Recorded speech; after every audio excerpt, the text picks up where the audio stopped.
চলতি বছর নানা দিক থেকেই কঠিন সময়ের মধ্য দিয়ে যাচ্ছেন বলিউড অভিনেতা সাইফ আলী খান। বছরের শুরুতেই নিজের বাড়িতে হামলার শিকার হওয়ার পর এবার আরো বড় ধাক্কা এলো আইনি লড়াইয়ে। প্রায় 15,000 কোটি টাকার উত্তরাধিকার সূত্রে পাওয়া সম্পত্তি হারাতে চলেছেন তিনি।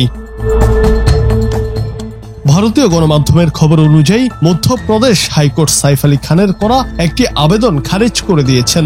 এই আবেদনের মাধ্যমে তিনি পদ্ধতি পরিবারের সম্পত্তিকে শত্রু সম্পত্তি হিসেবে ঘোষণার সিদ্ধান্তের বিরুদ্ধে লড়ছিলেন।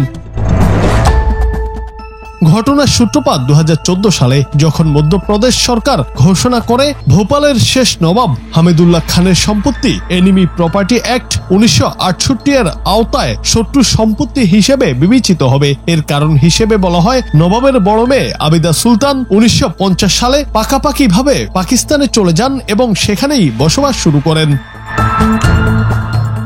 এই সিদ্ধান্তের বিরোধিতা করে 2015 সালে সাইফ আলী খান হাইকোর্টে আবেদন করেন। বেশ কিছু বছর ধরে মামলায় স্থগিতাদেশ থাকলেও 2024 সালের 13 ডিসেম্বর আদালত সেই স্থগিতাদেশ প্রত্যাহার করে নেয়। অবশেষে 2025 সালের জুলাই মাসে বিচারপতিরা সাইফের আবেদন পুরোপুরি খারিজ করে দেন। ভারত সরকার 1968 সালে এনিমি প্রপার্টি অ্যাক্ট চালু করে, যার আওতায় ভারত পাকিস্তান বা ভারত চীন যুদ্ধের সময় শত্রু রাষ্ট্রে পাড়ি দেওয়া বা সেখানকার নাগরিক হয়ে যাওয়া ব্যক্তিদের ভারতে থাকা সম্পত্তিকে শত্রু সম্পত্তি হিসেবে গণ্য করা হয় এবং তা সরকার অধিগ্রহণ করে। ভোপালের শেষ নবাব হামিদুল্লাহ খানের মেয়ে আবিদা সুলতান পাকিস্তানে চলে যাওয়ায় সরকার তাদের উত্তরাধিকারী সম্পত্তিকেও এই আইনের আওতায় আনতে চায়। যদিও হামিদুল্লাহ খানের অন্য কন্যা সাজিদা সুলতান ভারতের নাগরিক ছিলেন এবং সাইফ আলী খানের দাদি ছিলেন। সাজিদার উত্তরসূরি হিসেবে সাইফ ওই সম্পত্তির মালিকানা দাবি করেন।